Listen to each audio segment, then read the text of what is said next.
Hola, ¿qué tal? Muy bienvenidos a Vida Total.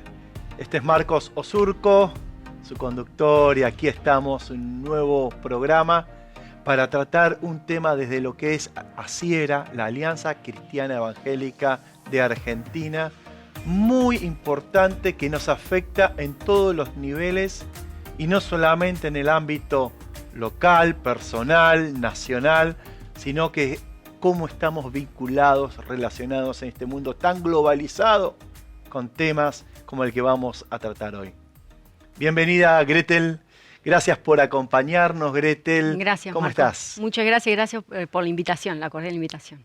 No, es un lujo, es un placer. Sabemos que has tenido alguna trayectoria por España, por Europa, como politóloga, socióloga. O sea, si ustedes pueden ver el currículum de esta señorita, la verdad es impresionante. Un lujo tenerte con nosotros y, por sobre todo, que compartimos un mismo corazón en Cristo Jesús. Sí, totalmente. Sí, la verdad que con los tiempos que vivimos, con los desafíos que estamos viviendo, creo que es interesante entender por qué estamos parados en el aquí y ahora, contextualizándolo geopolíticamente. Geopolíticamente, una palabra que suena cuando escuchás algo de las Naciones Unidas, cuando escuchás al presidente que fue a hablar no sé con quién, o las noticias, que a veces esto trae un cambio geopolítico. ¿Qué es geopolítica? Contanos brevemente. Bueno, estamos hablando de un desarrollo estratégico que no se traza necesariamente en las agendas donde muchos políticos nos venden que se están librando batallas políticamente en los parlamentos. Los parlamentos hoy, literalmente, hoy no tienen independencia. Hoy hablamos de políticas totalmente vacías, saqueadas de contenido, porque está trazado a un nivel internacional, global, que escapa a las agendas locales. Entonces, hoy lamentablemente tenemos parlamentarios, tenemos poderes ejecutivos y tenemos ausencia de independencia de parte del Poder Judicial, porque hay un trazado que obedece a estrategias de las grandes potencias y ya ni siquiera hablamos de países, hablamos incluso de grandes familias, hablamos de grandes fundaciones, hablamos de medios de comunicación que están cooptados, no hablamos de la existencia de prensa independiente. Hoy no tenemos prensa independiente. Entonces es difícil en este contexto hablar de una política realmente nacional, una política realmente patriota que no defiende intereses justamente soberanos, sino que escapan, digamos, a la agenda puntual que vivimos. Déjame ir despacito, porque esto ya nos tiró una vaca encima, ¿eh? No es la carne toda al asador, es una vaca toda completa. Agenda, ¿qué es una agenda en estos contextos que vos nos decís? Bueno, cuando hablamos de agenda hablamos de un método, hablamos de un lenguaje unificado y un interés común, un trazado de un objetivo que se planifica minuciosamente, y hablamos de, quizás de 100 años, de 50 años, de planificaciones de a 10, de a 20 años. ¿Les suena la Agenda 2030? ¿Les suena esa agenda que hoy ya está instalada a nivel global? Bueno, esta agenda arrancó mucho antes, arrancó con mucho más tiempo de anticipación. Entonces, cuando se realizan esos grandes cónclaves, esos grandes foros económicos mundiales, el famoso foro de Davos, sí, esos lugares donde se juntan no solamente representantes políticos líderes, sino medios de comunicación que hoy manejan absolutamente todas las cadenas de información, también de otras empresas de otra índole. Incluso gente que lleva adelante todo el rol académico, porque acá también hablamos de la injerencia en programas de estudio. ¿Por qué hoy estudiamos de tal o cual manera y por qué y la ideología está infiltrada también en las universidades?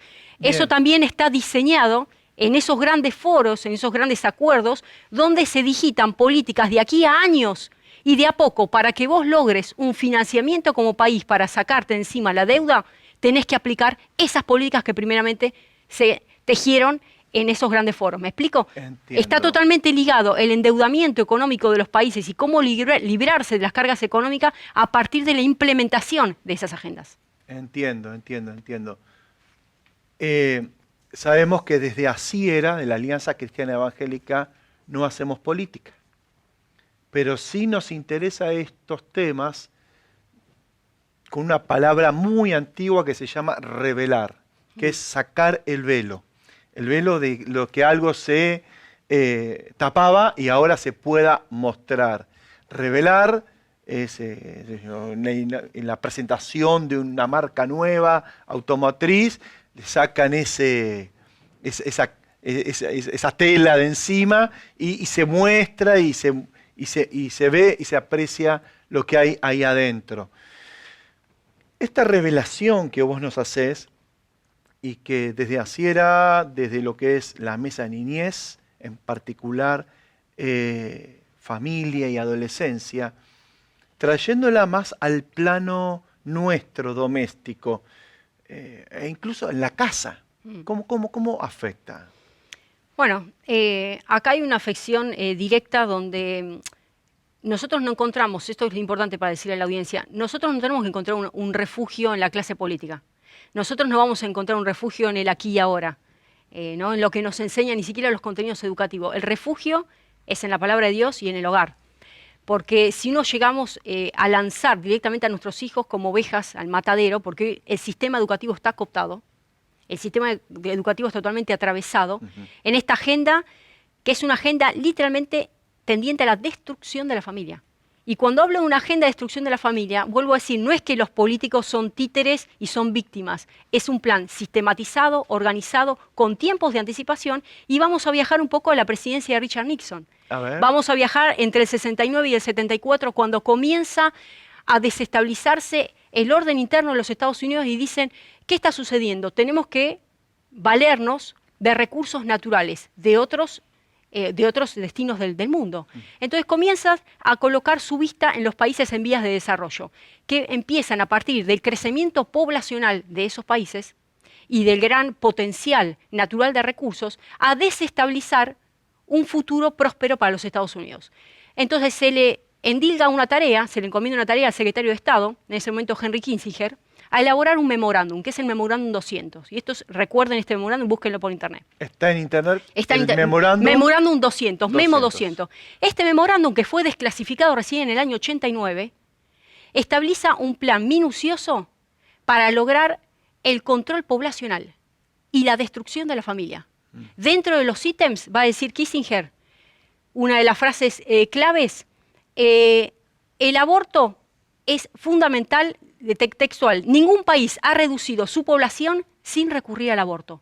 Esto está en este programa que se llevó a manos de Nixon y comienza a decir cómo hacemos para manejar nosotros todos los recursos naturales, recursos también de hacernos de control poblacional, porque empieza a ser un peligro y una amenaza para la seguridad política, jurídica y de crecimiento de los Estados Unidos, el crecimiento en Sudamérica. A partir de ahí comienzan todas las líneas de esterilización, las líneas de aborto, y empieza piano a piano lo que es la ideología de género. Fíjense cómo, por eso digo, esto arranca mucho más antes y no se está diciendo. Entonces, hoy el contexto en el cual estamos viviendo es algo que excede a los políticos de turno. Y no estamos hablando de la derecha, no estamos hablando de la izquierda, estamos hablando de algo que atraviesa, que está por encima. Esas napas freáticas hoy han inficcionado totalmente las mentes de los políticos, que llegan también financiados por esos sectores. Como en sociología se dice, la superestructura, ¿no es cierto? Exactamente. De los poderes y de lo que quieren influenciar. ¿Con qué se gana con todo esto? Porque, a ver, siempre hay una conveniencia, sí, ¿no? Para bien o para mal, pero más moral, menos moral, pero ¿qué se logra con todo esto? Parece mentira, pero uno recurre a las palabras de Darwin, uno recurre a las visiones de Malthus. Malthus decía que la Tierra es un recurso fijo, es un recurso limitado, pero el crecimiento poblacional es algo variable. Llega un momento que el rinde y la productividad de una parcela rinde con determinada cantidad de población de familias. ¿Qué pasa cuando las familias se reproducen? Esa reproducción de esas familias comienzan a impedir la fertilidad de esa tierra, porque la tierra produce hasta un límite, no puede alimentar varias familias una parcela acotada. Esa parcela acotada es el planeta Tierra. Hoy es el mundo que vivimos. Y para esta visión de los eugenistas, están identificando que el crecimiento poblacional pone en riesgo la sustentabilidad. El cambio climático pone en riesgo también, que el hombre es el culpable absolutamente de todo tipo de incidencias sobre los recursos naturales. Entonces, parece que el hombre es el mal de todos los males. Es una agenda antibíblica. La agenda que se está trazando geopolítica hoy, por la cual estamos gobernando, es la agenda del nuevo orden mundial. Esta agenda es un orden totalmente contrario a lo que dice la palabra de Dios. Sí. Me gustaría que cuando volvamos, después de un corte, que podamos profundizar con cosas prácticas. ¿Qué podemos hacer en casa porque esto nos atraviesa a todos, me imagino, ¿no? O sea, Totalmente. no es que alguno puede decir, ir a algún lugar y decir, no, a mí no me toca, no me va a afectar, o no va a afectarle a mis hijos, pero desde una iglesia, desde lo que es tu organización social o tu familia misma, ¿cómo podemos crear conciencia, ¿no? Eso vamos a mirar un poquito a la vuelta, pero déjame hacerte una última pregunta sobre esto que haces mención. Eh, Hay víctimas y victimarios. ¿Y cómo esto de los derechos que a veces vemos en las calles, ¿no? Yo reclamo mi derecho, aborto, por ejemplo, ¿no? O no aborto, sí aborto. Vamos a ver. ¿Cómo se ve esto atravesado por la agenda? Bueno, vamos ¿Es un interjuego, víctima y victimarios? ¿Y cómo es? Bueno, vamos a lo que nos enseña la palabra. El enfrentamiento entre David y Goliat. David tenía dos opciones, o se defendía o atacaba. Entonces, cuando uno quiere librar una batalla y vencer, ¿qué tiene que hacer? Defenderse, no tiene que atacar. Y atacar tiene que ser estar parado en el ser identitario. ¿Quién soy? ¿Quién soy? ¿A quién represento y quién me defiende? No vengo solo. Entonces, estamos librando batallas contra gigantes espirituales, lo dice la palabra. Dice que no es con fuerza ni con espada, sino con mi espíritu. Nosotros humanamente no podemos, ni siquiera desde una institución. Entonces, nuestro campo de guerra, de batalla, es la oración, por supuesto, y en ese lugar donde nosotros tenemos la fortaleza, cuando llega el momento, donde hay un adoctrinamiento educativo, donde hay un adoctrinamiento desde la socialización secundaria, tenemos la primaria y la secundaria. La primaria, ¿cuál es? La familia. La socialización secundaria, ¿cuál es? El lugar donde emergemos de la familia, el lugar de trabajo, el lugar de la universidad, el jardín infante, ya es una socialización secundaria. Ese es el lugar donde nosotros pasamos ese estadio una vez que tenemos fortalecidas, digamos, y nuestras anclas firmes. Entonces, ahí está. Me quedo, Gretel, con esto. Levantémonos como David.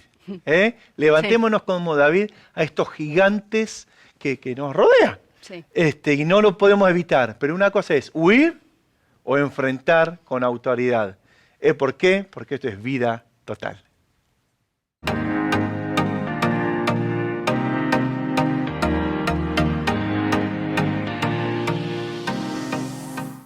Es de suma importancia como padres guiar a nuestros hijos sostenidos bajo el poder del acuerdo, para poder criarlos, para poder educarlos. El poder del acuerdo aplicado en cada situación, en cada decisión a tomar, en cada conflicto a resolver, será la base primordial para sostener una vida familiar saludable. Salmo 127:3 nos dice que los hijos son herencia de Dios y nosotros como padres somos simples administradores de esa herencia. Por eso tenemos que entender el concepto de que nuestros hijos son dados a préstamo, están por un tiempo hasta que ellos formen sus familias. Y si entendemos este concepto, nuestros hijos tendrán una identidad sana en Cristo Jesús y nosotros tendremos una paternidad transformada. ¿Cómo vivir un matrimonio criando hijos bajo el poder del acuerdo?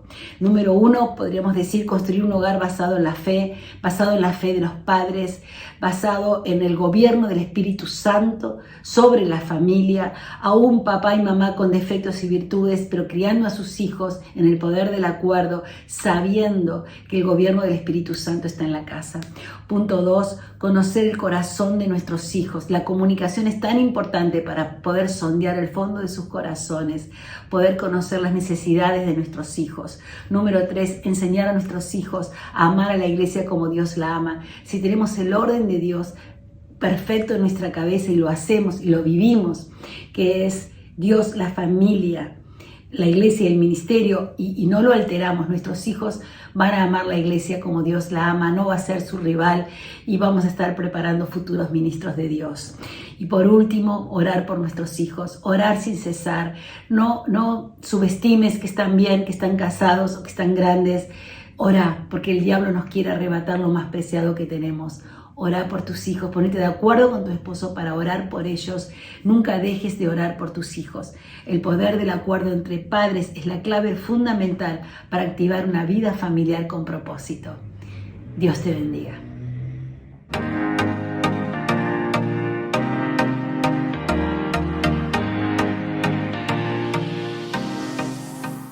Continuamos aquí en Vida Total y estamos realmente muy impresionados por toda la información, por toda la revelación que Gretel nos estuvo compartiendo a nosotros.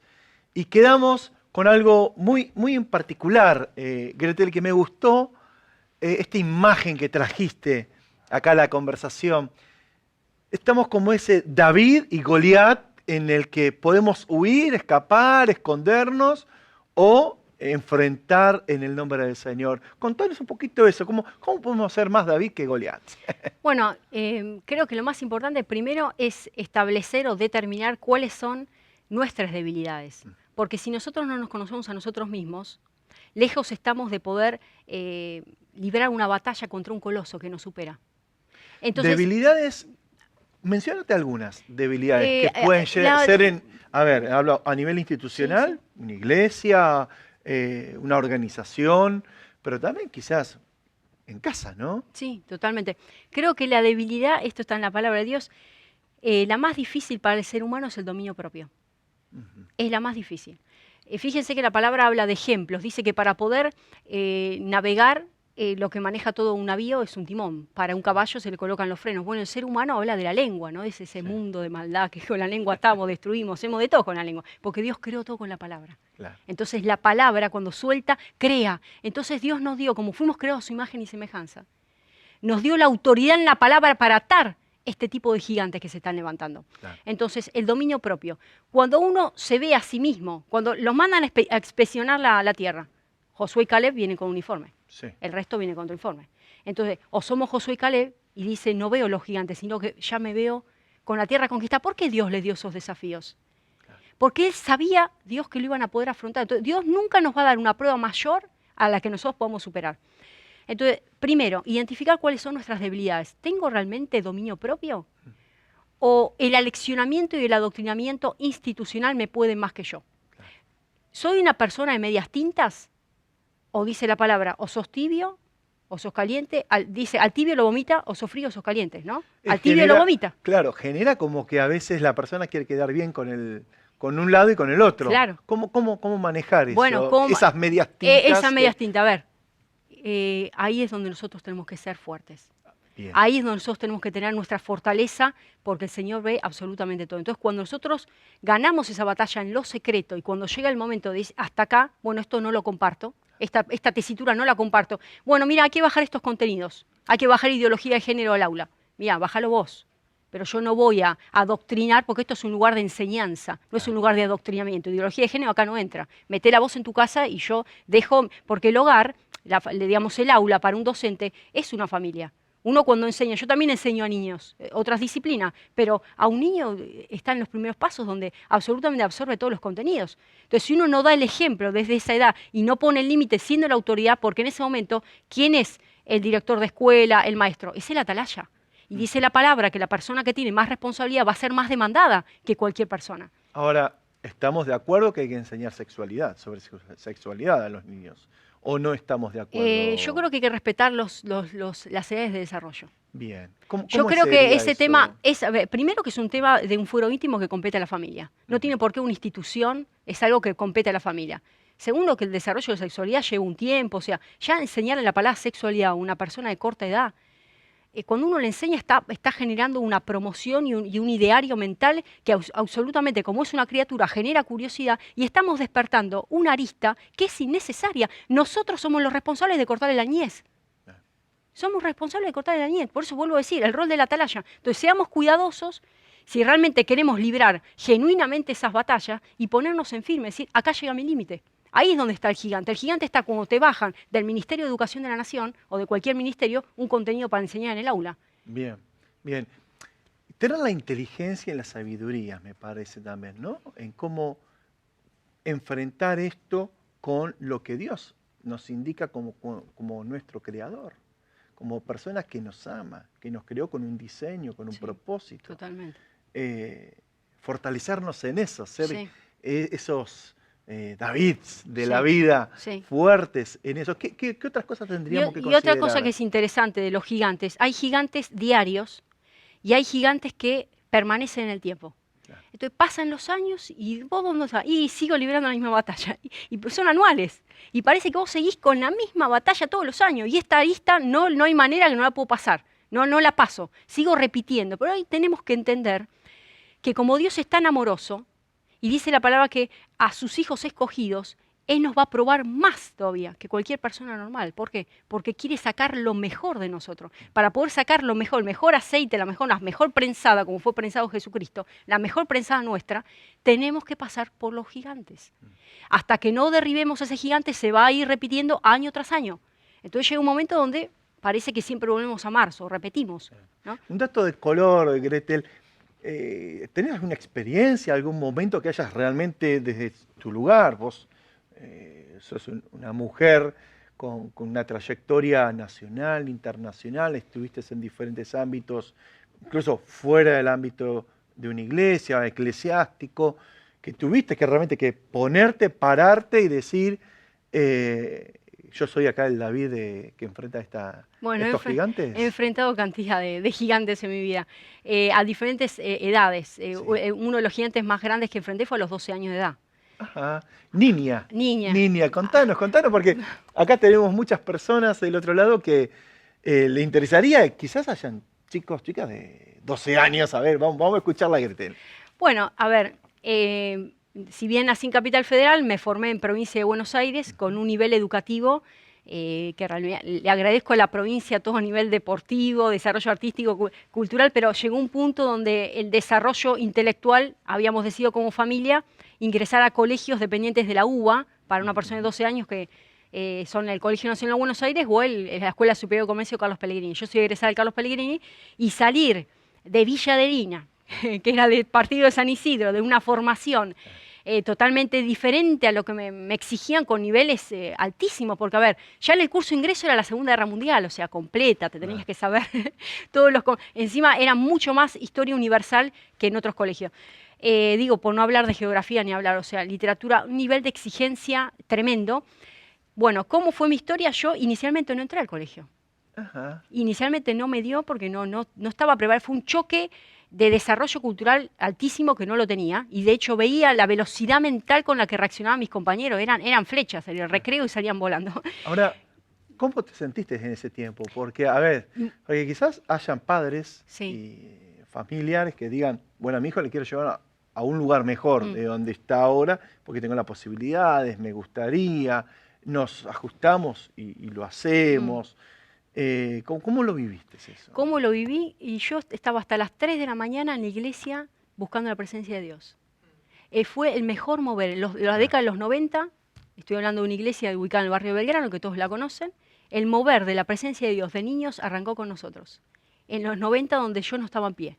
Claro. O sea, el bautismo y la unción del Espíritu Santo lo recibí en mi mayor gigante. Fue entonces la iglesia la que te contuvo. Por supuesto, yo tenía todo, el pastor estaba al día con lo que necesitábamos, con lo que me faltaba, era un apoyo, y buscar ahí la presencia fue tremendo. Fue mi mayor visitación de Dios, fue a la edad donde yo tuve que derribar ese gigante. Entonces, esa prueba Dios sabía que yo la podía pasar. Qué interesante lo que decís, porque en Naciera hay más de 15.000 iglesias, organizaciones que tienen ese corazón que vos mismo nos estás expresando. Y por el otro lado vemos como niños preadolescentes o adolescentes también vienen con esa necesidad de fortalecimiento, de crear ese oasis en su vida, ¿no? Totalmente. Es el refugio, es el lugar donde uno va a tomar agua fresca, ¿no? No agua estancada, porque el agua estancada es el statu quo, donde estoy aquí y ahora, no entro, no me da el puntaje, no me entro, no me da el examen, no me da, pero es donde vos te vas en ese refrigerio tomás la fortaleza. Pedimos revisión de examen, 12 puntos de diferencia, salté como 300 alumnos. Empecé siendo la persona con más dificultades en primer año, porque no había manera conmigo, terminé abanderada. Wow. Del colegio donde yo siempre soñé. Y eso me abrió las posibilidades hice 3 carreras universitarias, maestría en Bolonia, trabajé en el Parlamento Europeo, pero yo mi salto lo di a los 12, no lo di más tarde. Yo la universidad leía una lectura y iba a rendir. ¿Me explico? Pero porque yo, mi punto de sacrificio fuerte, lo di a esa edad, fue un salto fuerte de formación. Ese fue un primer. Otro salto importante, largo de contar, hacer la maestría en Bolonia. Había que conseguir 8.000 euros. Claro. Había que conseguir los 8.000 euros. ¿Anuales? Claro, para hacer la maestría. Pero el Señor me proveyó, ¿qué empresa? Fue tremendo, trabajé, en ese momento creo que como 3 trabajos fueron. Tremendo lo que hizo Dios. O sea, cuando el Señor tiene un destino para dártelo, contra viento y marea, he mandado hasta correos a Brasil, a Chile, para que me apoyen. Claro. Me moví en fe y el Señor avaló. honramos y bendecimos realmente tu vida, Gretel. La verdad, conocerte, escuchar esto, de elogio a lo particular, pero siempre con esta palabra de esperanza.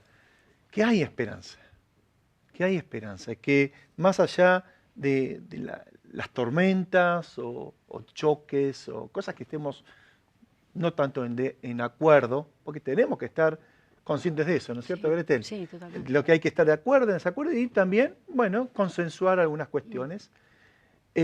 Entender que hay esperanza en Jesús y que es Jesús quien nos da ese soporte, y está la iglesia, están las familias, y no le digo la iglesia como una institución, un edificio, digo la iglesia, personas simples como vos y yo, como Gretel, que hoy también nos pudo compartir. Gracias, Gretel. No, gracias a vos, por Marco. acompañarnos. Y solamente comentar a la audiencia que Sí. pueden encontrar estos materiales en mis redes sociales, en YouTube, en el canal Ledo Gretel, o en mis redes pueden contactarse, que estamos constantemente hablando de estos máster y seminarios que estamos dando. Aprovechemos, porque hay mucho contenido de muy buena calidad que nos ayuda a todos nosotros. ¿Esto es para qué? Para crecer sanos y fuertes. ¿Sabes por qué? Porque esto es Vida Total. Que Dios te bendiga y nos vemos en la próxima.